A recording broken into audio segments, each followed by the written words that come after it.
وعلى آل سيدنا محمد كما صليت على إبراهيم وعلى آل إبراهيم في العالمين إنك حميد مجيد.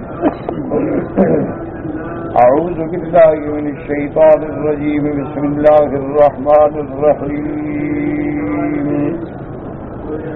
هذان خصمان اختصموا في ربهم فالذين كفروا قطعت لهم ثياب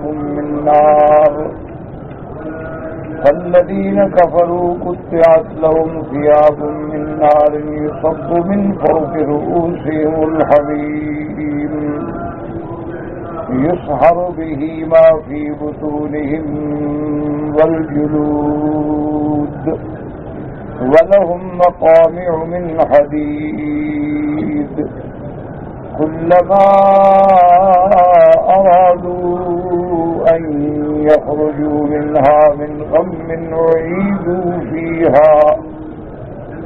أعيدوا فيها وذوقوا عذاب الحريق. إن الله يدخل الذين آمنوا وعملوا الصالحات جنات تجري من تحتها الأنهار يحلون فيها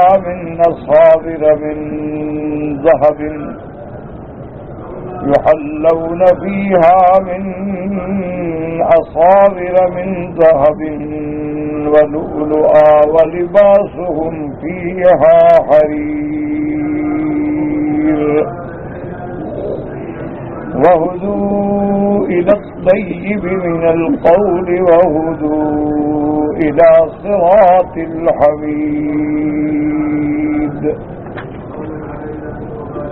سورۃ الحج کی ان آیات مبارکہ میں اللہ تبارک و تعالی نے اشقیاء اور سعداء کے بارے میں ارشاد فرمایا ہے. اس سے پہلے سابقہ آیات میں ہم نے پڑھا ہے اللہ نے ارشاد فرمایا تھا کہ بعض لوگ ایسے ہیں جو بغیر علم کے، بغیر دلیل عقلی اور بغیر دلیل نقلی کے وہ اللہ کی ذات میں، اللہ کے صفات میں، اللہ کے افعال میں جھگڑا کرتے ہیں، اور جب دین کی باتیں، اسلام کی باتیں سنتے ہیں تو اپنا پیٹھ موڑ کے چل دیتے ہیں تاکہ لوگوں کو بھی گمراہ کر سکیں. اللہ نے ارشاد فرمایا تھا کہ ان کے لیے دنیا میں بھی ذلت ہے اور قیامت کے دن بھی اللہ ان کو جہنم کے عذاب میں جلائیں گے. اور قیامت میں جو عذاب ہوگا وہ اس لیے کہ جو انہوں نے خود کمایا ہے، یعنی خود کفر کیا، خود اعمال سیئہ کیے، ورنہ اللہ تبارک و تعالی اپنے بندوں پہ ہرگز ظلم نہیں کرتے ہیں. اور اس کے بعد اللہ نے فرمایا تھا کہ بعض لوگ ایسے بھی ہیں کہ جو ایک کنارے پہ کھڑے ہوتے ہیں، اگر اسلام لانے میں فائدہ ہو گیا تو کہا دین اچھا ہے، اور اگر اسلام لانے کے بعد کوئی نقصان ہو گیا تو کہا دین ٹھیک نہیں ہے اور دین چھوڑ کے نکل گئے. یہ لوگ جو ہیں ان کے لیے دنیا میں بھی گھاٹا ہے اور آخرت میں بھی گھاٹا ہے. اس کے بعد اللہ تبارک و تعالی نے فرمایا تھا کہ یہ کیسے لوگ ہیں اللہ کو چھوڑ کر اللہ کے ماں سوا کو پوجتے ہیں، اللہ کے ماں سوا کو پکارتے ہیں، یدعو من دون اللہ، اللہ کے سوا کی عبادت کرتے ہیں، ما لا یضرہ ولا ینفعہ، جو نہ نقصان دینے کے مالک نہ نفع دینے کے مالک. تو اللہ کو چھوڑ کے غیر کو پکارنا جو ہے یہ بہت دور کی گمراہی ہے. اللہ نے ارشاد فرمایا تھا کہ ان کو پکارتے ہیں جن کا پکارنے میں نقصان زیادہ ہے، نفع تو دے نہیں سکتے. نقصان ہو گیا کہ شرک کی وجہ سے بندہ جہنم میں چلا گیا. اللہ نے فرمایا کہ دیکھو کیسے پوجنے والے ہیں اور کیسے وہ ہیں جن کو انہوں نے مولا اور اپنا معبود بنا رکھا ہے. اس کے بعد میرے مالک نے ارشاد فرمایا تھا کہ اللہ تبارک و تعالیٰ جو لوگ ایمان لائے، اچھے عمل کیے، ان کو ایسے باغوں میں داخل کریں گے جن کے نیچے نہریں بہتی. اور اللہ جو چاہے فرمائے. اور اس کے بعد پھر اللہ تبارک و تعالیٰ نے ان کافروں کا رد کیا تھا جو یہ سمجھتے تھے کہ حضور صلی اللہ علیہ وسلم کمزور ہیں، مسلمان ضعیف ہیں، مسلمانوں کی کوئی طاقت نہیں ہے، اللہ ان کی مدد نہیں کریں گے. اللہ نے فرمایا یہ میرا فیصلہ ہے کہ میں اپنے رسولوں کی مدد کرتا ہوں، اور اگر تم اس مدد سے جلتے ہو تو آسمان پہ رسی لے کے چڑھ جاؤ اور روک دو. یا بعض مفسرین نے فرمایا تھا کہ اس کا معنی یہ ہے فَلْيَمْدُدْ بِسَبَبٍ إِلَى السَّمَاءِ، یعنی سما جو ہے گھر کی چھت، جو بھی اونچی چیز ہو اس کو سما کہا جاتا ہے. رسی ڈال کے پھر اپنی پھانسی لگ جاؤ تاکہ تمہارا جو دلوں کے اندر کینہ ہے اور غیظ ہے اور غضب ہے وہ ٹھنڈا ہو سکے. اور اس کے بعد اللہ نے ارشاد فرمایا تھا کہ ہم نے اپنی نشانیاں کھول کے اتاری ہیں. اللہ تبارک و تعالیٰ جس کو چاہتے ہیں ہدایت عطا فرماتے ہیں. پھر اللہ نے ان لوگوں کا ذکر کیا جو ایمان لائے، یا یہودی تھے یا صابی تھے یا نصرانی تھے یا مجوسی تھے یا مشرک تھے. اللہ نے فرمایا ان کا بھی قیامت والے دن فیصلہ ہوگا، اور ہر چیز پہ اللہ جاننے والے ہیں اور دیکھنے والے ہیں. ان چیزوں کے بعد اللہ نے فرمایا تھا کہ میرے محبوب عالم کو بتا دیں کہ دیکھو آسمانوں میں جو کچھ ہے، ملائکہ ہیں، جو اللہ کی مخلوق ہے، آسمان ہیں، زمینیں ہیں، چاند ہے، سورج ہے، ستارے ہیں، سب اللہ کے آگے سجدہ کرتے ہیں. تو بعض مفسرین نے فرمایا کہ حقیقتاً سجدہ کرتے ہیں لیکن ہر چیز کا سجدہ الگ الگ ہوتا ہے. اور بعض مفسرین فرماتے ہیں کہ سجدے کا معنی جھکنا، یعنی ہر چیز اللہ کے آگے جھکتی ہے، اللہ کے حکم کی پابند ہے. اور جس کو اللہ تبارک و تعالی عزت دینا چاہے کوئی ذلت نہیں دے سکتا، اور جس کو ذلت دے اس کو کوئی عزت نہیں دے سکتا. اللہ جو چاہتے ہیں فرماتے ہیں. اور آج کے سبق میں اللہ نے فرمایا کہ قیامت والے دن یہ دو قسمیں ہو جائیں گی. آذان خصمان اختصموا فی ربہم، یہ دو جھگڑنے والے جنہوں نے اپنے رب کے بارے میں، رب کی ذات کے بارے میں جھگڑا کیا تھا. اب ان میں دو کیسے ہو گئے، ایک ماننے والے اور انکار کرنے والے. فالذین کفروا قطعت لهم ثیاب من نار یصب من فوق رؤوسهم الحمیم. اللہ نے فرمایا جنہوں نے کفر کیا، جنہوں نے شرک کیا اور کفر و شرک پہ مر گئے، کیونکہ دار مدار جو ہے نا اعمال کی خاتمے پہ ہوتی. کبھی ایسا بھی ہوتا ہے کہ ساری زندگی آدمی کفر کرتا رہا، آخر میں مسلمان ہو گیا. کبھی ایسا بھی ہوتا ہے کہ ساری زندگی آدمی اسلام پہ رہا اور آخر میں مرتد ہو گیا. اس لیے اللہ نے فرمایا کہ قیامت میں جب یہ دونوں آئیں گے، مومن بھی اور کافر بھی، تو جنہوں نے کفر کیا ہے ان کے لیے اللہ تبارک و تعالی جہنم کا لباس جو ہے ان کے لیے کاٹیں گے، مانے ان کے بدن میں پورا لباس بھی جہنم کا ہوگا. اور بعض علماء نے فرمایا نہیں، وہ آگ جو ہے وہ ایسی ان کو لے لے گی جیسے بندے کے بدن پہ لباس آ جاتا ہے. فرمایا اس کے بعد یصب من فوق رؤوسہم الحمیم، اللہ حکم دیں گے کہ ان کے سروں پہ جہنم کا گرم کھولتا ہوا پانی ڈالا جائے، اور وہ پانی ایسا گرم ہوگا، ایسا عذاب ہوگا کہ یصار بہ ما فی بطونہم والجلود، وہ جلا ڈالے گا جو کچھ کے پیٹ کے اندر ہے، یعنی جو پانی اندر اتفاق سے چلا گیا وہ اندر کو جلا دے گا، اور جو اوپر سے پڑے گا وہ چمڑے کو جلا ڈالے گا. وَلَهُمْ مَقَامِعُ مِنْ حَدِيدٍ، اور ان کو لوہے کے گرز سے ملائکہ ماریں گے. فرمایا كُلَّمَا أَرَادُوا أَن يَخْرُجُوا مِنْهَا مِنْ غَمٍّ أُعِيدُوا فِيهَا وَذُوقُوا عَذَابَ الْحَرِيقِ. اللہ نے فرمایا کہ جب یہ چاہیں گے کہ کسی طرح ہم جہنم سے نکل جائیں، یا جہنم کی آگ جب ان کو اوپر اٹھائے گی تو سمجھیں گے کہ شاید نکل جائیں گے، پھر جہنم میں ڈال دیا جائے. اور ان کو اس عذاب کا، جہنم کے عذاب کا اور جلنے کا مزہ چکھایا جائے۔ یاد رکھیں کہ ان آیات کے شان نزول کے بارے میں مفسرین کرام نے لکھا ہے کہ اسباب نزول یہ ہے کہ جنگ بدر کے موقع پر جب آپس میں مومنین کی اور کچھ مشرکین کی مبارزت شروع ہوئی۔ مبارزت کا معنی یہ ہوتا ہے کہ دونوں دشمن جو ہے آمنے سامنے ہوتے اور ایک دوسرے کو چیلنج کرتے ہیں کہ ہے کوئی میرے مقابلے پہ نکلنے والا، تو پھر ان کے مقابلے پہ آدمی نکلتے ہیں۔ تو مسلمانوں کی طرف سے سیدنا علی رضی اللہ تعالی عنہ، سیدنا حمزہ رضی اللہ تعالی عنہ اور اسی طرح عبیدہ رضی اللہ تعالی عنہ نکلے، اور کافروں کی طرف سے عتبہ اور ربیعہ اور شیبہ۔ شیبہ جو ہے یہ عتبہ کا بھائی تھا اور ربیعہ اس کا بیٹا تھا۔ تو اللہ تبارک و تعالیٰ کی رحمت سے اللہ نے مومنوں کو کامیاب فرمایا، اور وہ تینوں جو تھے کافر وہ جہنم واصل ہوئے۔ حضرت علی رضی اللہ تعالی عنہ اور حضرت حمزہ تو سلامتی سے واپس آ گئے۔ حضرت عبیدہ زخمی ہو گئے اور شدید انہیں زخم لگے، لیکن اتنا ہوا کہ وہ زخموں کے ساتھ چلتے چلتے حضور تک پہنچے اور وہیں شہید ہو گئے۔ تو لہذا یہ دو حالتیں ہو گئیں کہ ایک طرف ایمان والے تھے اور ایک طرف جو تھے مشرکین مکہ تھے۔ تو اس لیے قیامت والے دن بھی بے عین ہی یہی حال ہوگا کہ دو جماعتیں ہوں گی، ایک جماعت مومنوں کی ہوگی اور ایک جماعت جو ہے وہ کافروں کی ہوگی۔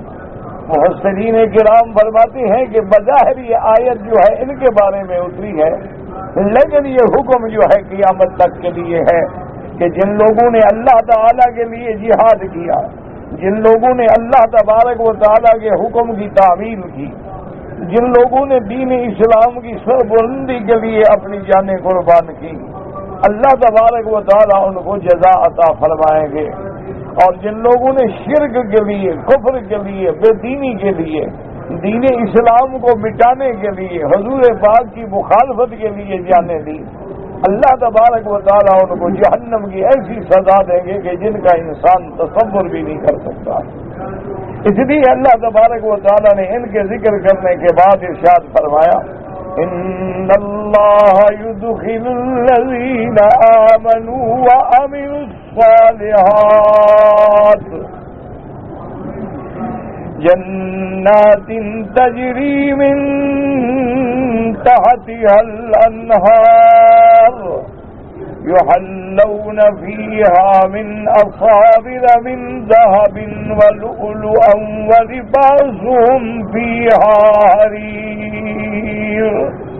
اللہ فرماتے ہیں اللہ ان لوگوں کو جو ایمان والے ہیں، جو ایمان لائے اور اچھے عمل کیے، ان کو داخل کریں گے ایسے باغوں میں جن کے نیچے نہریں بہتی ہوں گی، جنات تجری من تحتها الانہار۔ اب مفسرین نے اس کے دو ترجمے کیے ہیں، کیا مانا؟ یعنی باغ ہیں اور ان کے آگے نہریں بہ رہی ہیں، تو وہ یہی سمجھا جاتا ہے جیسے بڑے بڑے محل بناتے ہیں لوگ اور آگے دریا ہوتا ہے، نہریں ہوتی ہیں، تو معنی یہ ہوتا ہے کہ محل کے نیچے نہر بہ رہی، حالانکہ وہ نیچے نہیں ہوتی بلکہ سامنے ہوتی۔ اور بعض علماء نے فرمایا کہ نہیں، جنت کے اندر تو ہر نعمت ہوگی، وہاں تو معاملہ ہی الگ ہوگا۔ یہاں نہریں جو ہیں کھدائی کر کے زمین کے اندر چلائی جاتی ہیں اور وہاں زمین کے اوپر چلیں گی، اور دنیا کے اندر پانی جو ہے وہ اوپر سے نیچے آتا ہے، لیکن جنت میں نیچے سے اوپر بھی جائے گا، اور جنت کی نہریں جو ہیں وہ مومن کے تابع ہوں گی، جہاں اشارہ کرے گا وہاں پہنچے گی۔ اس لیے علماء فرماتی ہیں کہ حقیقتاً ایسے باغ ہوں گے کہ اوپر تو باغ لگا ہے اور نیچے نہریں بہ رہی ہیں۔ وما ذلک علی اللہ بعزیز، اور اللہ کے آگے کیا مشکل ہے۔ آج اگر انسانوں نے ایسے ہوٹل بنائے ہیں، ایسے کاسینو اور کلب بنائے ہیں کہ اوپر سمندر ہے اور سمندر کے نیچے جو ہے وہ ہوٹل ہے، اوپر سمندر ہے اور نیچے راستہ ہے، اوپر سمندر ہے اور نیچے گاڑیاں اور کاریں جا رہی ہیں۔ اگر انسانی عقل ایسی چیزیں ایجاد کر سکتی ہے تو جو انسانوں کا خالق اور مالک ہے اس کے لیے کیا مشکل ہے۔ انما امره اذا اراد شيئا ان يقول له كن فيكون. اس کی تو شان ایسی ہے کہ جب وہ حکم فرماتے ہیں جس چیز کو ہو جا بس ہو گئی. اللہ نے فرمایا کہ ان کو پھر اللہ پہنائیں گے یحلون فیہا من اصابر من ذہب. اللہ ان مومنین کو قیامت والے دن سونے کے کنگن پہنائیں گے. اور اس کے بعد قرآن کہتا ہے وہ لؤلؤا اور موتیوں کے کنگن پہنائیں گے. وَلِبَاسُهُمْ فِيهَا حَرِيرٌ اور ان کے لباس جو ہیں وہ خالص ریشم کے ہوں گے. تو اب مفسرین کرام نے فرمایا کہ ان آیات میں یہ آتا ہے کہ اہل جنت کو اللہ سونے کے کنگن پہنائیں گے، اور آیت میں آتا ہے کہ موتیوں کے کنگن پہنائیں گے، اور ایک قرآن کی آیت میں ہے کہ چاندی کے کنگن پہنائیں گے. تو مفسرین نے فرمایا کہ یہ تینوں آیتیں درست ہیں. اللہ تبارک و تعالیٰ موتیوں کے بھی کنگن ہوں گے، سونے کے بھی ہوں گے، چاندی کے بھی ہوں گے، ہر قسم کے کنگن پہنیں گے. یہ تین کنگن ان کو پہنائے جائیں گے تاکہ ان کا حسن و جمال جو ہے زیادہ اضافہ ہو جائے، اور ان کا لباس جو ہے وہ ریشم کا ہوگا. اب مفسرین نے فرمایا کہ بعض لوگ یہ شبہ کرتے ہیں کہ کنگن پہننا یا زیور پہننا تو عورتوں کا کام ہے، مردوں کے لیے تو کوئی زینت کا ذریعہ نہیں ہوتا. تو اس کا جواب مفسرین نے دیا ہے کہ پہلے دور میں بادشاہان وقت جو ہوتے تھے وہ بھی اپنے ہاتھوں میں کنگن پہنتے تھے، وہ بھی سونے کے زیورات پہنتے تھے. تو اللہ مومنوں کو بھی جنت میں بادشاہوں کا مقام عطا فرمائیں گے. تو اس لیے وہاں یہ چیز جو ہے وہ بری نہیں لگے گی بلکہ زیادہ جمال کی باعث ہوگی. اور اسی طرح حدیث مبارک میں موجود ہے کہ میرے آقا رحمت دو عالم سیدنا محمد مصطفیٰ احمد مجتبیٰ صلی اللہ علیہ وسلم حضور جب ہجرت میں تشریف لے جا رہے تھے تو حضرت ابی بکر ساتھ ہے، راستے دکھانے والا ساتھ ہے. تو جب آپ رابغ کے قریب گئے تو سراقہ جو ہے یہ رابغ کے علاقے کے سردار تھے، اور اس وقت سراقہ کافر تھا. اس کو بھی خبر مل چکی تھی کہ جو آدمی حضور صلی اللہ علیہ وسلم کو پکڑوا دے ان کو 100 اونٹ قریش جو ہے وہ انعام میں دیں گے. تو سراقہ کہتا ہے کہ میں بھی اسی لالچ میں پورے علاقے میں گشت کر رہا تھا کہ کسی طرح حضور صلی اللہ علیہ وسلم کا پتہ چل جائے. وہ کہتے ہیں کہ میں اپنے گھوڑے پہ سوار تھا کہ میں نے دیکھا کہ 3 اونٹ ہیں جو سفر کر رہے ہیں اور مکہ مکرمہ سے مدینہ منورہ کی طرف روانہ ہے. میں نے اندازہ لگا لیا، معلوم ہوتا ہے کہ حاجہ صاحب و قریش یہ وہی آدمی ہے جس کو قریش ڈھونڈنا چاہتے ہیں. تو حضرت سراقہ فرماتے ہیں کہ میں نے گھوڑا دوڑایا تھا کہ پکڑ لوں. جب حضور صلی اللہ علیہ وسلم کے سواریوں کے قریب گیا تو ایک روایت مبارک میں یہ بھی آتا ہے کہ دور سے سیدنا ابو بکر رضی اللہ تعالی عنہ کی نظر پڑی. حضرت ابو بکر رضی اللہ تعالی عنہ نے عرض کیا کہ یا رسول اللہ دور سے ایک گھوڑ سوار آ رہا ہے اور جس انداز میں وہ گھوڑا دوڑا رہا ہے معلوم ہوتا ہے کہ دشمن ہے، وہ دوست نہیں ہو سکتا. حضور نے فرمایا ابو بکر کیوں غم کرتے ہو؟ ما ظنک باثنین اللہ ثالثہما، تمہیں ان دو کا کیا فکر ہے جن کے ساتھ اللہ تبارک و تعالیٰ کی مدد شامل حال ہے؟ تم کوئی غم نہ کرو. حضرت سراقہ فرماتی ہیں کہ میں جب حضور کے قریب پہنچا تو میرے گھوڑے کے اگلے پاؤں جو تھے وہ بالکل زمین میں دھس گئے اور میں گرتے گرتے بچا. میں نے بڑی مشکل سے گھوڑے کو نکالا اور پھر گھوڑا دوڑایا، پھر میرے گھوڑے کے اگلے پاؤں زمین میں دھس گئے. فرماتے ہیں کہ ایسا کبھی نہیں ہوا تھا کیونکہ اس علاقے کا میں سردار تھا اور علاقوں میں ہمیشہ میں گھوڑے دوڑایا کرتا تھا، اور پھر میرا گھوڑا بھی ایسا قوی اور مشہور اور طاقتور تھا کہ ایسا کوئی مسئلہ ممکن ہی نہیں ہو سکتا تھا کہ اس کی زمین میں پاؤں دھس جائیں. جب تیسرے دفعہ پاؤں دھسے تو میں نے ہاتھ کھڑا کر دیا.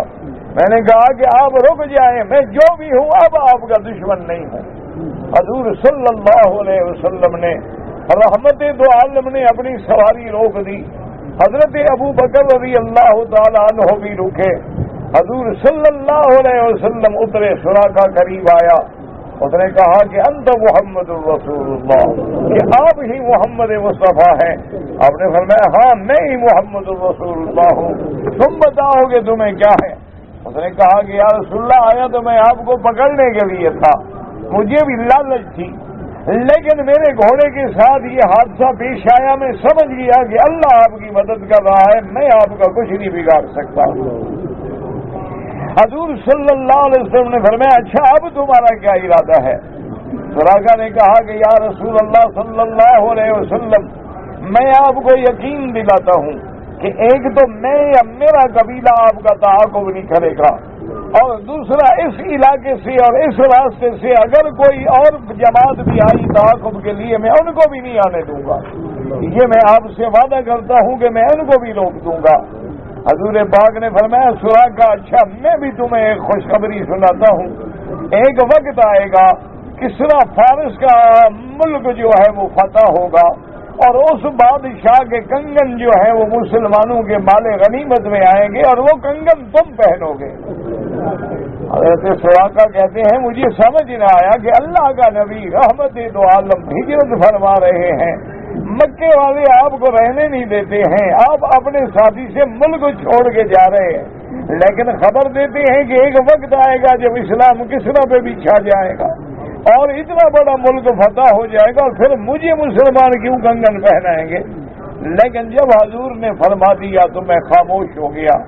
لیکن اس کے بعد حضرت سراقہ کہتے ہیں کہ اللہ کی شان دیکھیں کہ اس سچے نبی کا ہر قول اللہ نے سچا فرما دیا، اس صادق المصدوق صلی اللہ علیہ وسلم کی بات پوری ہو گئی کہ اللہ نے مجھے اسلام نصیب فرما دیا، اور اسلام لانے کے بعد سیدنا عمر کے زمانے میں کسرا کا ملک فتح ہوا، مال غنیمت میں کنگن آئے، امیر المومنین حضرت عمر نے حکم دیا کہ این سراقہ، جلدی کرو سراقہ کو تلاش کرو کہ کہاں ہے۔ کہتے ہیں کہ مجھے صحابہ نے ڈھونڈا اور میں امیر المومنین حضرت عمر کی خدمت میں آیا۔ حضرت عمر نے فرمایا سراقہ تمہیں یاد ہے کہ ہجرت والی رات میرے مدنی نے تم سے وعدہ کیا تھا، رحمت دو عالم صلی اللہ علیہ وسلم نے فرمایا تھا آج یہ اس بادشاہ کے کنگن ہیں اور میں اللہ کے نبی کا وعدہ پورا کرتا ہوں صلی اللہ علیہ وآلہ آلہ واصحابہ وسلم تسلیما کثیرا کثیرا۔ تو اس لیے مفسرین فرماتے ہیں کہ قیامت والے دن اللہ تبارک و تعالی مومنوں کو سونے کے کنگن بھی ہوں گے، چاندی کے بھی ہوں گے، اور موتیوں کے بھی ہوں گے۔ اور اسی طرح ایک حدیث مبارک میں میرے آقا رحمت دو عالم صلی اللہ علیہ وسلم نے فرمایا، آپ نے فرمایا کہ جس مسلمان نے دنیا میں سونا پہنا ہے آخرت میں محروم کر دیا جائے گا، یعنی اگر اس نے دنیا میں سونا پہنا ہے اور چاندی پہنی، سونے کے زیور پہنے ہیں یا انگوٹھی پہنی ہے، تو اللہ اس کو جنت میں سونا نہیں دیں گے۔ لیکن یاد رکھیں اس کے بارے میں دو قول ہیں، ایک مفسرین کا قول مبارک یہ ہے کہ سونا پہنا پھر توبہ نہیں کی، اگر توبہ کر لی تو گناہ معاف ہو گیا، اس کو بھی جنت میں پھر سونا ملے گا۔ اور بعض علماء نے فرمایا کہ اگر چاہے وہ توبہ کر بھی چکا ہو لیکن چونکہ اس نے دنیا میں پہن لیا ہے تو اللہ اس کو جنت میں نہیں دیں گے، لیکن اس کے دل کے اندر کوئی حسد پیدا نہیں ہوگا، کوئی حقد پیدا نہیں ہوگا، اللہ مومنین کے دلوں سے حقد اور حسد جو ہے وہ دور فرما دیں گے۔ اس لیے فرمایا کہ قیامت والے دن مومنوں کو سونا پہنایا جائے۔ اسی طرح حضور پاک کی ایک حدیث مبارک ہے، آپ نے فرمایا کہ جس شخص نے دنیا میں شراب پیا ہے اللہ جنت کے پاکیزہ شراب سے محروم کر دیں گے۔ حضور پاک نے فرمایا کہ جو لوگ دنیا میں ریشم پہنتے ہیں اللہ ان کو جنت میں ریشم کے لباس سے محروم کر دیں گے، لیکن یاد رکھو کہ ریشم جنت کا جو ہوگا اس کا کیا مقابلہ ہے، مالا عین رأت ولا اذن سمعت ولا خطر علی قلب بشر، وہ تو ایسی چیز ہوگی جو ہمارے کانوں نے سنی نہیں اور آنکھوں نے دیکھی نہیں ہے۔ حتیٰ کہ ایک حدیث مبارک میں آتا ہے کہ جنت میں اللہ ایک خاص درخت ہوگا جس کے اندر سے وہ ریشم نکلے گا، اور اس ریشم کا لباس جو ہے وہ مومنوں کو پہنایا جائے گا۔ ایسے فرمایا وَلِبَاسُهُمْ فِيهَا حَرِيرٌ، لیکن دنیا میں یاد رکھیں کہ مسلمان مردوں کے لیے سونے کی انگوٹھی بھی حرام ہے، سونے کا قلم استعمال کرنا بھی حرام ہے، سونے کے زیورات استعمال کرنا بھی حرام ہے، سونے کی گھڑیاں پہننا بھی حرام ہے، سونے کی عینکیں پہننا بھی حرام ہے، سونے کی ہر وہ چیز جو کسی طرح بھی استعمال ہو مردوں کے لیے حرام ہے، عورتوں کے لیے سونے کا استعمال کرنا جو ہے وہ حلال ہے اور وہ جائز ہے۔ اسی طرح یاد رکھیں کہ ریشم کا کپڑا، لیکن ریشم سے مراد وہ ہے جو کیڑے سے ریشم نکلتا ہے۔ اب یہ جو ربڑ کے کپڑے بکتے ہیں ان پر حریر لکھ دیتے ہیں، یہ ریشم نہیں ہوتا ہے، اس کا تو ریشم سے کوئی تعلق بھی نہیں ہوتا ہے۔ حتیٰ کہ بعض علماء نے تحقیق کی ہے کہ 2 گھوڑا بوز کی جو ہے وہ بھی ریشم نہیں ہوتا ہے، وہ بھی ایک مصنوعی چیز ہے اور مصنوعی ریشہ ہے، ورنہ اس کا اصلی ریشم سے کوئی تعلق نہیں ہے۔ اصلی ریشم پہننا جو ہے وہ حرام ہے اور سونا پہننا جو ہے وہ حرام ہے، اور جو پہنے گا ایک بدلہ یہ بھی ہوگا کہ اللہ اس کو جنت میں ان چیزوں سے محروم کر دے گا۔ اور فرمایا وَهُدُوا إِلَى الطَّيِّبِ مِنَ الْقَوْلِ وَهُدُوا إِلَى صِرَاطِ الْحَمِيدِ۔ اللہ پاک نے فرمایا یہ مومنوں کی شان ہے جن کو ہم نے ہدایت کی گئی قول طیب کی طرف۔ طیب قول سے کیا مراد ہے؟ شہادت اللہ الہ الا اللہ محمد الرسول اللہ، یہ جو ہے یہ قول طیب ہے، کیونکہ ساری دنیا میں ایمان کی مدار جو ہے وہ اسی کلمہ طیب پہ ہے۔ وَهُدُوا إِلَى صِرَاطِ الْحَمِيدِ، اور اللہ کا ان پہ کرم ہے کہ دنیا میں اللہ نے ان کو صراط مستقیم کا رستہ نصیب فرمایا، اور قیامت میں اللہ تبارک و تعالیٰ نے ان کو اپنی رحمتوں سے جنت نصیب فرمائی۔ تو اللہ تبارک و تعالیٰ نے دو فرقوں کا تقابل فرمایا ہے، ایک مومنین ہوں گے اور ایک کافرین ہوں گے۔ مومنین کا مآل جنت ہوگی اور کافروں کا مقام جہنم ہوگی۔ دعا کریں کہ اللہ تبارک و تعالیٰ ہمیں ان لوگوں کے میں بنائیں کہ جن کا مآل اور انجام جو ہے وہ جنت الفردوس الاعلی ہو۔ اللہم ثبتنا علی الایمان، اللہم ثبتنا علی الایمان، اللہم ثبتنا علی الایمان، اللہم ارزقنا حسن الختام، اللہم ارزقنا الفردوس الاعلی برحمتک یا ارحم الراحمین، واللہ اعلم۔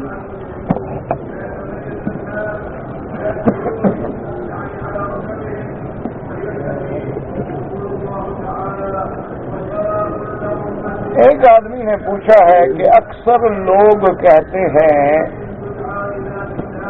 کہ قیامت کے دن جو ہے لوگوں کو ماں کے نام سے پکارا جائے گا۔ یہ بات میرا بھائی غلط ہے، 1000 دفعہ پوچھی گئی ہے اور 1000 دفعہ ہم جواب دے چکے ہیں، پتہ نہیں آپ کو سمجھ کیوں نہیں آتی۔ یہ بالکل غلط ہے، دنیا میں بھی آدمی کو باپ کے نام سے پکارا جائے گا اور آخرت میں بھی باپ کے نام سے پکارا جائے گا۔ یہ تو قرآن کا مسئلہ ہے، ادعوہم لآبائہم هو اقسط عند اللہ، یعنی حتیٰ کہ کوئی آدمی کسی کو بچے کو اٹھا لیتا ہے بچپن میں، اس کو خدمت کرتا ہے، اپنا بیٹا بنا لیتا ہے، شریعت کا حکم ہے اس کو اس کے باپ کے نام سے پکارو۔ یہ نہیں کہ اس کو تم اپنا نام دے دو کہ ہم نے پالا ہے اور ہم نے رکھا ہے، ہم نے بیٹا بنایا ہوا ہے لہذا ہمارا بیٹا بن جائے۔ نہیں، وہ تو بننا تو ہوگا، تم 1,00,000 دفعہ بیٹا بناؤ لیکن پکارو گے اس کے باپ کے نام سے۔ اسی لیے یاد رکھیں کہ یہ ہمارے ہاں یہ بھی کافروں کی ایک رسم ہے کہ جب لڑکی کی شادی ہو جاتی ہے تو اس کے آگے خاوند کا نام لکھا جاتا ہے، یہ بھی اسلام کے خلاف ہے۔ یہ چیزیں جو ہیں یہ بھی اسلام کے خلاف ہیں، اس کے نام کے ساتھ اس کے باپ کا نام ہونا چاہیے۔ ہاں، اس کے باپ کے بعد زوج علی کر کے نیچے اس کے شوہر کا بھی لکھ دے تو کوئی بات نہیں، لیکن یہ نہیں کہ جس کی اولاد ہے شادی کے بعد اس کا نسب ہی ختم کر دو، اس کی نسبت ہی ختم کر دو باپ سے۔ تو یہ چیزیں اسلام کے خلاف ہیں اور غلط ہیں۔ قیامت والے دن صرف سیدنا عیسیٰ ابن مریم علیہ السلام جو ہے ان کو ماں کے نام سے پکارا جائے گا، اس لیے کہ عیسیٰ علیہ السلام کو اللہ نے بغیر باپ کے پیدا کیا ہے۔ یہ باقی لوگوں کے دماغ میں ایک غلط خیال ہے کہ جی جو حرامی بچے ہوں گے، جو زنا سے پیدا ہوئے ہوں گے، اس لیے ماں کے نام سے پکارا جائے گا اور پردہ رہ جائے گا، اللہ نہیں جانتے۔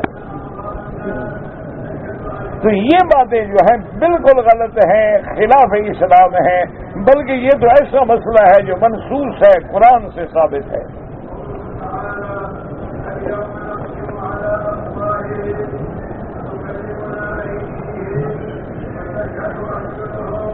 کہتے جی کہ ہمارے بستی میں جو امام ہے وہ اہل بدعت میں سے ہے اور اکثر بدعات میں مشغول رہتا ہے، ایسے بندے کے پیچھے نماز پڑھنی جائز ہے؟ میرا بھائی ایک بات یاد رکھو،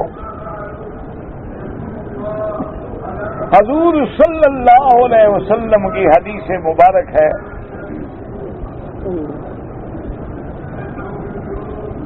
آپ نے فرمایا کہ من وقر صاحب بدعت اسلام، آپ نے فرمایا کہ جو آدمی اہل بدعت کی توقیر کرے، اس کی عزت کرے، اس کا احترام کرے، اس کو بڑا سمجھے، تو اس نے دین اسلام کو گرا دیا ہے۔ تو امام بنانے سے بڑی عزت کیا ہوگی کہ آدمی اس کو امام بنائے؟ اور ہمیشہ یاد رکھیں کہ آدمی بدعت میں داخل ہونے کے بعد ہی شرک پہ پہنچتا ہے۔ اگر آدمی الحمدللہ بدعات سے مجتنب ہو تو وہ شرک سے محفوظ ہو جاتا ہے۔ اسی لیے میرے محبوب نے فرمایا تھا ایاکم ومحدثات الامور، کہ خبردار کبھی بدعات میں نہ پڑنا۔ کل محدثۃ بدعہ، ہر وہ چیز جو دین میں نئی داخل کی جائے وہ بدعت ہے۔ کل بدعت ضلالہ، اور ہر بدعت جو ہے وہ گمراہی ہے۔ تو اس لیے اہل بدعت کے پیچھے نماز پڑھنا جائز نہیں ہے۔ آپ کوشش کریں کہ ایسا امام ہو جو صحیح معنی میں اہل سنت والجماعت ہو، اتباع حضرت محمد مصطفیٰ صلی اللہ علیہ وسلم کرے، اور اگر ایسا امام میسر نہ ہو تو پھر اپنا کوئی امام بنا کے موحد امام کے پیچھے نماز پڑھیں، جھگڑا نہ کریں، اختلاف نہ کریں، یا محبت سے اس امام کو آپ سمجھائیں۔ صحیح راستہ دے دیا کرو نا بات۔ میرے بھائی یاد رکھیں کہ حجر اسود پہ بوسہ دینا سنت ہے، رکن یمانی پہ داہنے ہاتھ سے استلام کرنا سنت ہے، لیکن اگر موقع نہ ملے پھر اشارے کرنے کی بھی ضرورت نہیں ہے، پھر آپ چپ کر کے چلے جائیں۔ موقع مل جائے تو ہاتھ لگائیں، استلام کریں، بسم اللہ اللہ اکبر۔ اور ایک روایت میں ہے کہ آپ وہاں آگے پڑھیں بسم اللہ اللہ اکبر، اللہم انی اسألک العفو والعافیہ ربنا آتنا فی الدنیا حسنۃ۔ اور جب یہ بندہ اس طرح کرتا ہے تو اللہ کے فرشتے جو وہاں مامور ہیں وہ کہتے ہیں اللہ اس بندے کی دعا منظور فرما۔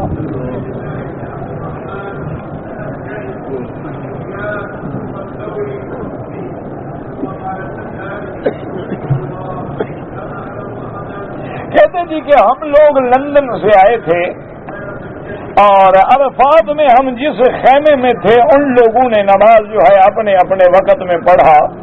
وہ حنفی مسلک پہ ہوں گے اور مقامی ہوں گے یا ان کو مکے میں 15 دن سے زیادہ گزر گئے ہوں گے، اس لیے ان کے لیے نماز جو ہے وہ اپنے اپنے وقت میں پڑھنی تھی۔ تو بہرحال باقی ائمہ کے نزدیک 2 رکعت ہے اور دونوں کو جمع کر کے پڑھنا ہے، ظہر اور عصر کو۔ بہرحال آپ جھگڑے میں نہ پڑیں، الحمدللہ سب کا حج بھی صحیح ہے، نمازیں بھی صحیح ہیں۔ یہی وہ جھگڑے ہیں جس نے آج امت محمد مصطفیٰ کو توڑ پھوڑ کے رکھ دیا ہے. حالانکہ یہ ایک علمی مسئلے ہیں، اعلیٰ اولا کی بات ہے، کوئی کفر و اسلام کی جنگ نہیں ہے. وہ بھی نماز پڑھ ہے، وہ بھی نماز پڑھ ہے، کوئی جھگڑا نہیں، کوئی لڑائی نہیں، کوئی سر پٹول نہیں.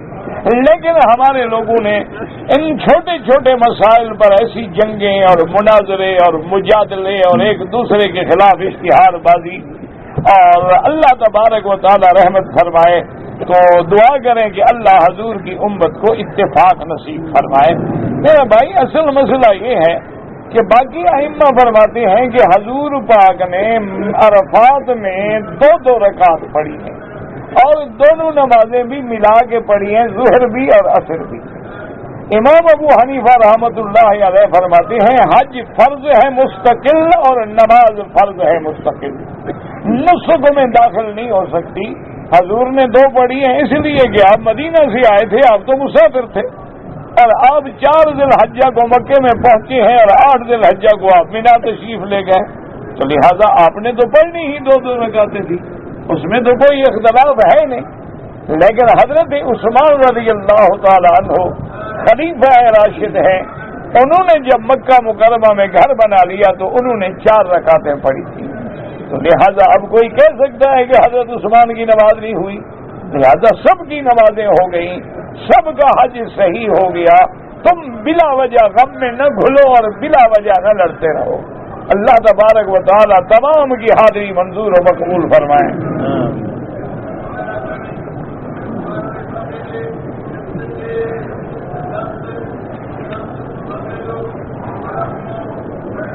کہتے جی کہ ہمارے گھر میں، ہمارا گھر جو ہے مسجد کے قریب ہے، مسجد میں جو امام نماز پڑھاتے ہیں وہ آواز ہمارے گھر میں آتی ہے، تو کیا ہماری نماز گھر میں ہو جائے گی؟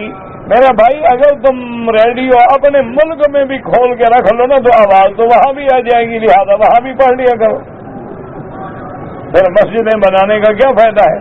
جہاں آواز آئے وہیں کھڑے ہو جاؤ اللہ اکبر. تو صفیں کیسے ملیں گی؟ وہ تمہارے گھر کے اندر صف کیسے آئے گی؟ یہ تو ایسے لوگوں نے بہانہ بنا رکھا ہے. ہاں ایک بات یہ ہے کہ اب جیسے حرم کے باہر مثلا مارکیٹوں میں مسجدیں بنی ہیں کہ جب ایام حج میں رش ہو جاتا ہے، رمضان میں رش ہو جاتا ہے اور صفیں چلتے چلتے چلتے ان مارکیٹوں سے بھی ٹکرا جاتی ہیں، مارکیٹوں کی سیڑھیوں پہ اور اوپر بھی اور دروازوں پہ بھی صفیں آ جاتی ہیں. اب ان کو چونکہ صفیں متوازی ہیں، متصل ہیں اور نظر آ رہی ہیں، اس لیے نماز ہو جاتی ہے. یہ معنی نہیں ہوتا کہ جہاں آواز آ جائے وہ بندہ اپنے گھر میں کھڑا ہو جائے اور اپنے گھر میں نماز پڑھنی شروع کر دے، تو پھر تو مسجد بنانے کا فلسفہ ہی ختم ہو گیا اور پھر تو تم مسجد کے ہمسائے ہو.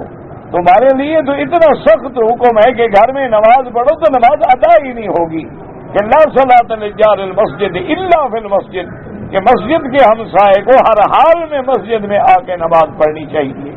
اور اس سے بڑی وعید کیا ہوگی کہ میرے آقا نے، رحمت مجسم نے، رحمت دو عالم نے، رحمت للعالمین سیدنا محمد رسول اللہ نے صلی اللہ علیہ وسلم نے فرمایا کہ اذان ہو جائے، اقامت ہو جائے اور میں اس وقت جا کے لوگوں کے گھروں کا دورہ کروں اور جو لوگ مسجد میں جماعت میں نہ آئے، حضور نے فرمایا کہ میرا دل کرتا ہے ان کے گھروں کو آگ لگا دوں. تو جن کے گھروں کو اللہ کا نبی آگ لگا دیں گے ان کو کون سرسبز کر سکتا ہے؟ اس لیے ہمیشہ یاد رکھیں، ہر ممکن کوشش کریں کہ آپ کی نماز جو ہے وہ مسجدوں میں ادا ہو.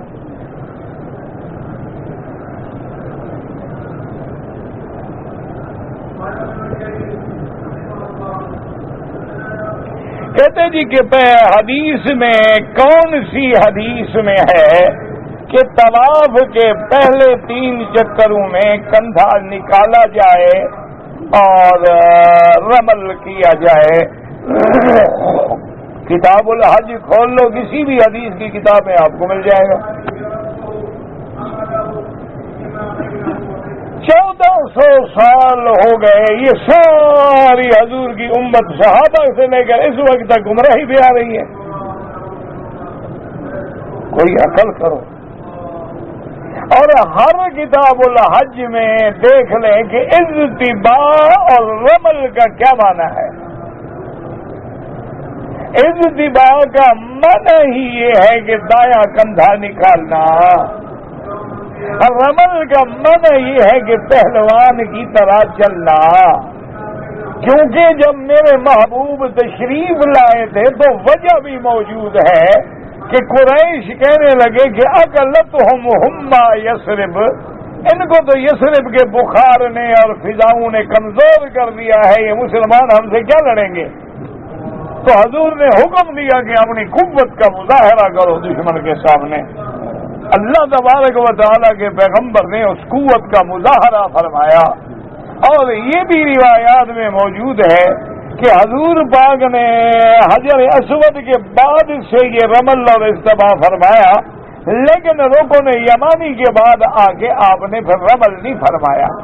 وجہ کیا تھی کہ کافر اس طرف تھے، اس طرف چونکہ تھے جہاں سے ان کو نظر آتا تھا تو حضور نے مظاہرہ کیا، جہاں نظر نہیں آتا تھا ضرورت ہی نہیں تھی، تو اس لیے وہ حضور کے عمل کو قیامت تک کے لیے سنت قرار دے دیا گیا۔ تو آپ نے مہربانی فرما کے کوئی جھگڑنے کی بات نہیں، کوئی چیلنج کرنے کی بات نہیں ہے، کتاب الحج کسی بھی حدیث کا کھول لیں، کسی سنن میں، کسی روایات میں، یا جو حج کی کتابیں لکھی ہیں اور جنہوں نے ساتھ تخریج کر کے حوالے بھی دیے ہیں، مناسک کی کتابیں لکھی ہیں، ان کو دیکھ لیں، انشاءاللہ آپ کو وہاں مل جائے گا۔ اب بلا وجہ لوگوں کو چیلنج نہ کیا کریں، جھگڑوں میں نہ پڑا کریں۔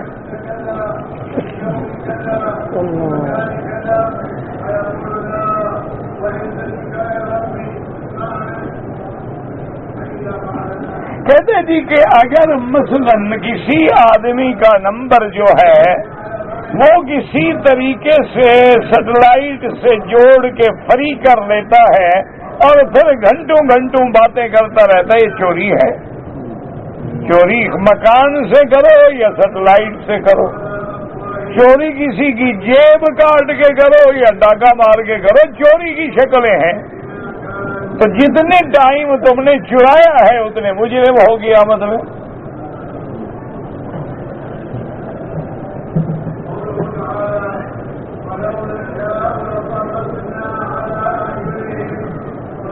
ایک امام نماز پڑھا رہے تھے لیکن انہوں نے رکوع نہیں کیا اور سجدے میں چلے گئے، نماز نہیں ہوتی۔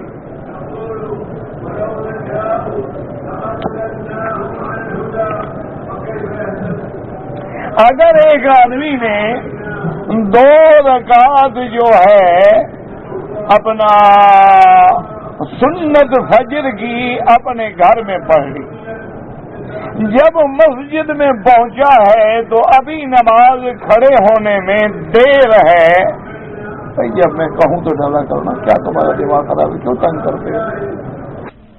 کہ افضل تو یہ ہے میرا بھائی کہ آپ 2 رکعت پڑھ کے ایسے وقت میں آئیں کہ نماز میں شامل، کیونکہ میرے محبوب کی یہ عادت مبارک تھی کہ اذان فجر کے بعد 2 رکعت سنت پڑھ کے پھر کوئی نماز نہیں پڑھتے تھے جب تک کہ فرض نہ پڑے۔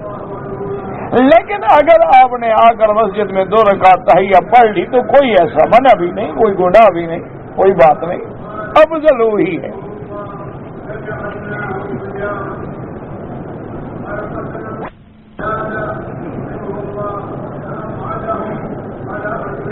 کہتے جی کہ ہم بنگلہ دیش سے آئے ہیں، وہاں ہم ظہر سے پہلے 4 رکعت پڑھتے تھے، یہاں ظہر سے پہلے 4 رکعت پڑھتے ہیں تو کچھ لوگ ناراض ہوتے ہیں، وہ کہتے ہیں نہیں 2 رکعت پڑھو، انشاءاللہ یہ 2 بھی جائیں گی، ان کی صحبت میں رہو گے نا انشاءاللہ یہی فائدہ ہوگا کہ ابھی 2 چھڑوا رہے ہیں نا، پھر انشاءاللہ یہ 2 بھی کوئی ضروری نہیں، یار پڑھنا ہے تو پڑھ لو، نہیں تو کوئی بات نہیں، فرض پڑھ لی، اللہ اکبر، السلام علیکم، یہ نتیجہ ضرور نکلے گا، باقی تمہاری مرضی ہے۔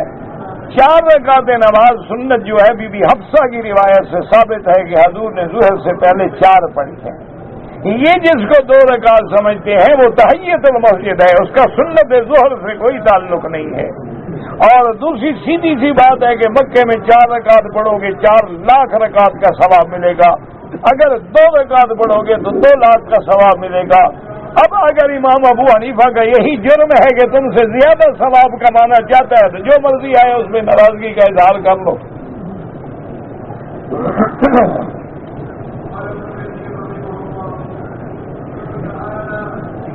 اگر ایک آدمی وضو کر رہا تھا لیکن اس کی ہوا خارج ہو گئی، ہوا خارج ہونے سے استنجا نہیں کرنا پڑتا، استنجا ہوتا ہے پیشاب پاخانہ کرنے کے بعد جب کوئی چیز خارج ہو، صرف ہوا خارج ہونے سے وضو کیا جاتا ہے، استنجے کا کوئی تعلق نہیں۔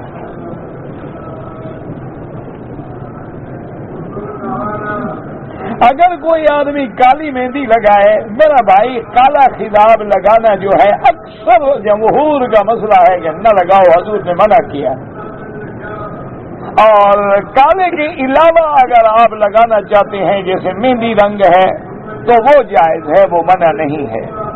یا مہندی میں بسمہ ڈال لیا جائے، حدیث مبارک میں بھی آتا ہے الحناء والکتم، قدم کہتے ہیں جس کو آپ بسمہ کہتے ہیں، بعض اس کو وسمہ بھی کہتے ہیں۔ بہرحال مفردات میں آتا ہے کہ یہ نیل ہوتا ہے نا جو کپڑوں کو آپ رنگ دیتے ہیں نیل کا، اس کا جو پودا ہوتا ہے اس کے پتے جو ہے نا ان کو خشک کر کے سکھا کے اس کا بھی پاؤڈر بنا لے اور مہندی میں ملا لے تو یہ وسمہ ہے۔ تو اس کو سنت کے مطابق یعنی جس کا ذکر باقاعدہ حدیث میں بھی موجود ہے، اور اس کا رنگ جو ہے وہ بھی ماشاءاللہ بڑا اچھا اور خوبصورت بنتا ہے، کیونکہ سرخ میں نیلا مل جاتا ہے نا تو وہ ایک بہت ہی اچھا رنگ آتا ہے۔ بہرحال کالا رنگ نہ لگائیں تو اچھا ہے، حتیٰ کہ بعض علماء نے تو یہ بھی لکھا ہے کہ اول من اسود لحیتہ، سب سے پہلے جس نے کالا رنگ لگایا داڑھی کو وہ فرعون تھا، فرعون نے ابتدا کی تھی کالا رنگ لگانے کی۔ باقی رنگ لگانا جو ہے وہ منع نہیں ہے، صرف کالا لگانا منع ہے۔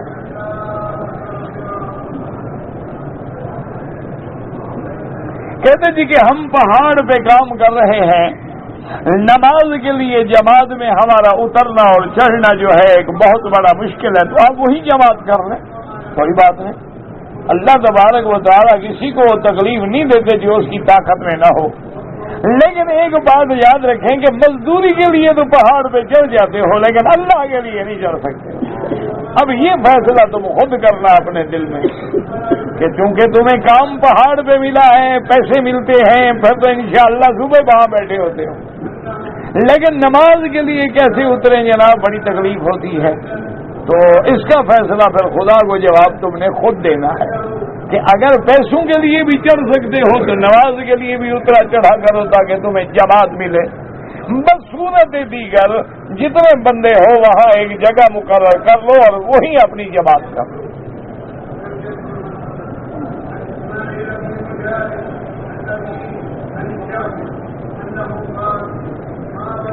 کہتے جی کہ لوگ جو ہیں ایک دوسرے کے اوپر پھلانگتے ہیں، نہیں پھلانگنا چاہیے، نمازیوں کی نماز بھی خراب نہیں کرنی چاہیے، آپ کی آواز اسپیکر سے دور نہیں جاتی ہے، میرے بس میں نہیں ہے۔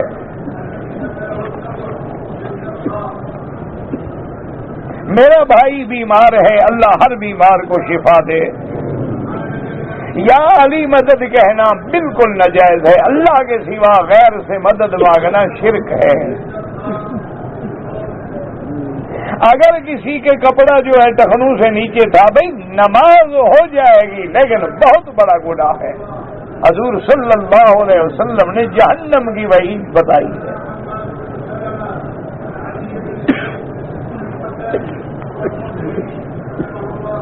کہتے جی کہ سبز رنگ کا پگڑی پہننا حضور پاک نے تو نہیں پہنا، ویسے تمہیں کیا تکلیف ہے کوئی سبز پہنے، کوئی کالا پہنے، کوئی نیلا پہنے، مسئلہ کیا ہے؟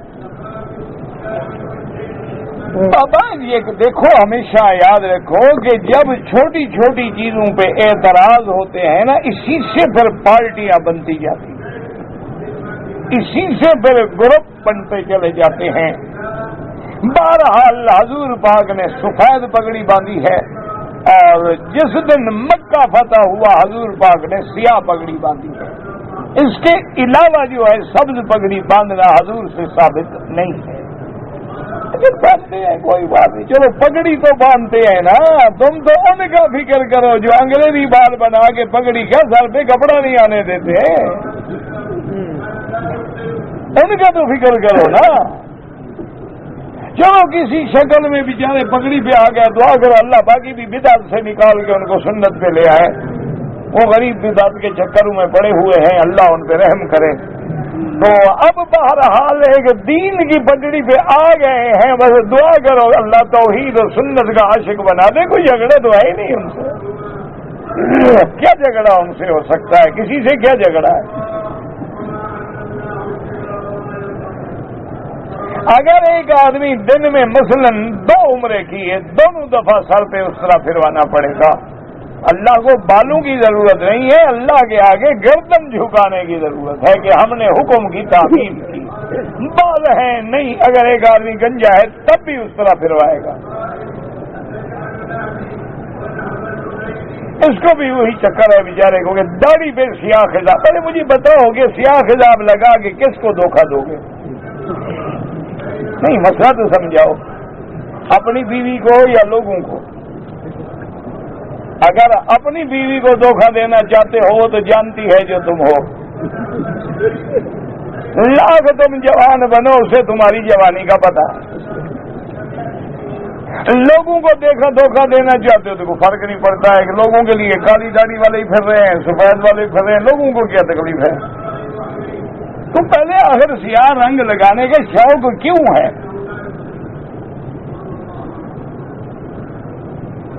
میرا ایک دوست تھا، میرے خیال فوت ہو گیا بیچارہ، اللہ اس کی قبر پہ رحمت فرمائے. بڑا اچھا خطیب تھا اور مذاق بڑی کرتے تھے، اللہ ان کی قبر پہ کروڑ رحمتیں فرمائے. بہت اچھے آدمی، ساری زندگی توحید و سنت کا کام کیا. ایک دفعہ میں گیا تو اتفاق سے ان کے بستی کے قریب سے گزر رہے تھے تو میں نے دوست سے کہا یار، میں نے کہا گاڑی پھیر لو، بڑے صاحب کو بھی سلام کرتے ہیں. ان کے گھر کے قریب جا رہے ہیں تو اچھی بات ہے کہ مل لیں.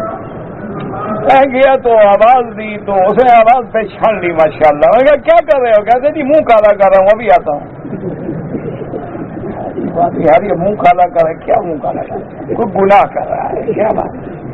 تو خطاب لگا کہتے میں نے سچ بولا تھا، آپ نے غلط سمجھا. تو میں کیا یہ منہ کالا کر رہا تھا اور کیا کر رہا تھا؟ تمہیں شوق ہے تمہاری مرضی، فرق کوئی نہیں پڑتا میرا بھائی.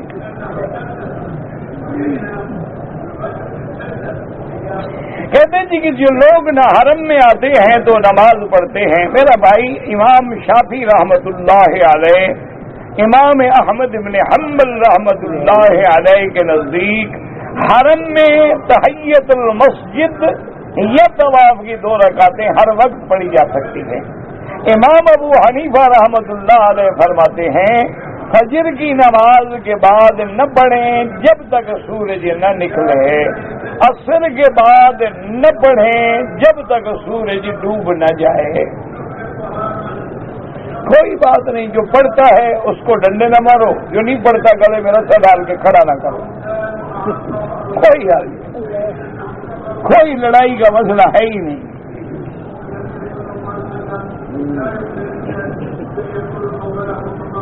ذکر مصطفیٰ کرو یعنی درود پڑھو 70,000 بار، بالکل اللہ نصیب کرے.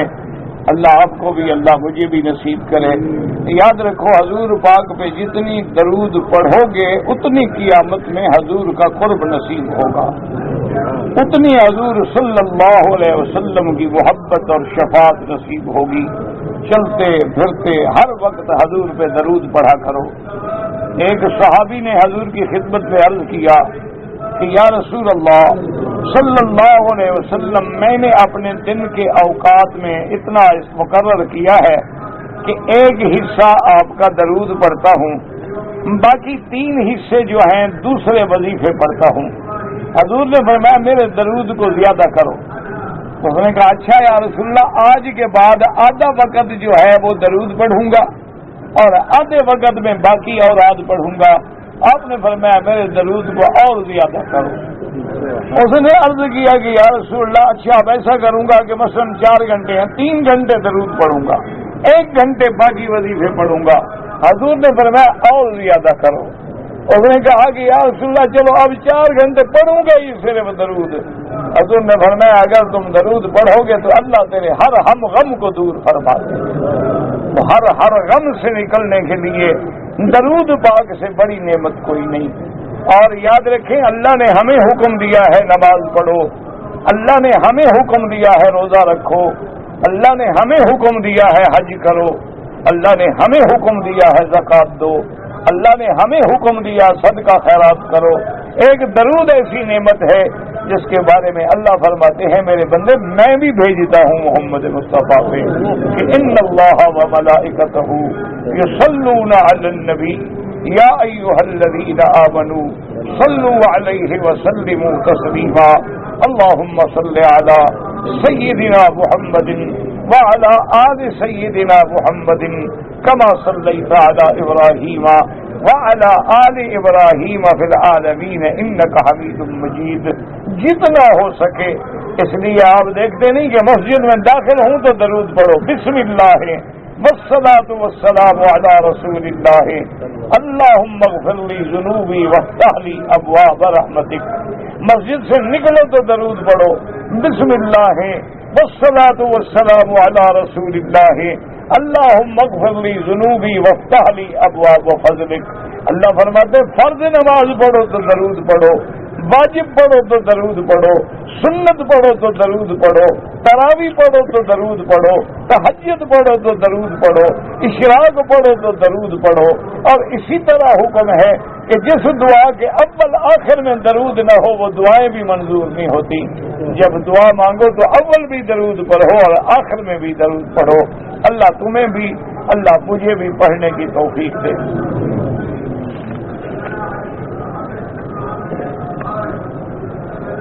اگر ایک آدمی پاکستان سے کام کے لیے آیا لیکن اس نے احرام نہیں باندھا ہے تو امام ابو حنیفہ رحمۃ اللہ علیہ کے نزدیک یا تو میقات پہ جا کے فوراً عمرہ لوٹائے بصورت دیگر ایک دم دینی ہوگی. باقی ائمہ فرماتے ہیں کہ آنے والے کی نیت اگر عمرے کی نہیں تھی, ڈپٹی تھی, کام تھا, نوکری تھی, ملازمت تھی تو دم نہیں پڑے گی.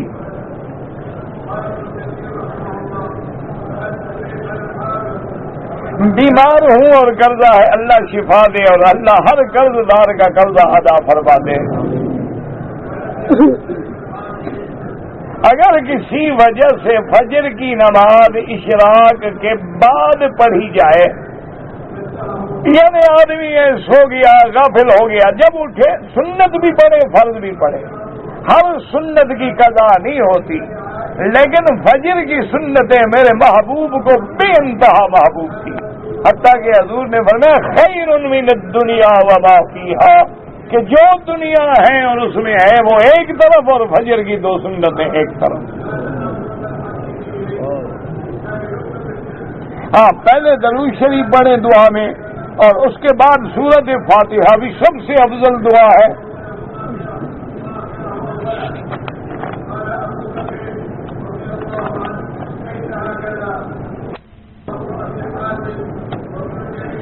اب ڈاکٹر صاحب آپ مجھے مل لیں انشاءاللہ, کوئی جو ویسے ہو سکا میں حاضر ہوں. مجھے نہیں پتا آپ نے کیا لکھا ہے, حسن کیا چیز ہے, ستون جنت کیا ہے, مجھے تو نہیں پتا کیا ہے. حرام میں حرام نہیں ہوتا, حرم ہوتا. حرام میں کہتا ہے جی فرض نمازوں کے بعد دعا نہیں مانگتے. کس بے وقوف نے آپ کو کہا نہیں مانگتے؟ سب مانگتے ہیں. ضروری تو نہیں کہ ہاتھ اٹھا کے مانگیں, دعا تو سب مانگتے ہیں, ہاتھ اٹھائیں یا نہ اٹھائیں. اللہم انا علی ذکرک و شکرک و حسن عبادتک اللہم لا مانع لما اعطیت اللہم انت السلام علیک. سب مانگتے ہیں, کس نے کہا آپ کو کہ نہیں مانگتے؟ مسئلہ ہے ہاتھ اٹھانا نہ اٹھانا. کبھی اٹھا لیا کبھی نہ اٹھا. سارے ہندوستان میں عید پہ گوشت پکا کے فاتحہ بخشتے ہیں, یہ تو کوئی بدعت ہے. اس کا کوئی ضرورت نہیں ہے. کہتے ہیں جی کہ ایک مولوی صاحب ہیں وہ آپ کے خلاف بڑی خراب باتیں کرتے ہیں تو اللہ ان کو ہدایت دے. میرا فائدہ ہے, نقصان تو نہیں کرتے میرا بیچارے. ان کی بڑی مہربانی ہے, جتنی وہ میرے خلاف بری باتیں کریں گے میرے گناہ معاف ہوں گے, نیکیاں بڑھیں گی, ان کی نیکیاں گریں گی, میرا تو فائدہ ہی فائدہ ہے. مخالف کی نیکیاں گر گئی, میری بڑھ گئیں. ان کو کہیں اور زیادہ گالیاں دیں مجھے, جب آپ کو ملے نا ان کو مل کے ریکویسٹ کریں, کہیں نہیں مولوی صاحب کو روز گالیاں دیا کریں.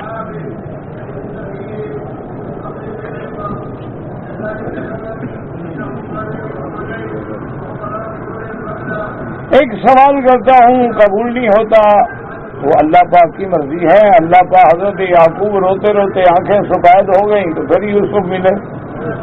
حضرت ایوب علیہ السلام میں سال گزر گئے, اللہ کے نبی روتے رہے. اب یہ کو بات ہے, اللہ کی مرضی ہے. 4 سال کیا 40 سال نہ سنے. وہ بادشاہوں کا بادشاہ ہے, مرضی آئے 1 سیکنڈ میں دروازہ کھول دے, مرضی آئے تو منظور نہ فرمائیں. آپ کو اس میں کیا جلد بازی ہے؟ ہمارا کام مانگنا ہے. بندے کا تو ہم دروازہ نہیں جائیں گے کہاں آ کر. ہمارا کام ہے کہ ہم مانگتے رہیں, اللہ کے دروازے پہ پڑے رہیں, باقی جب ہم فرمائیں گے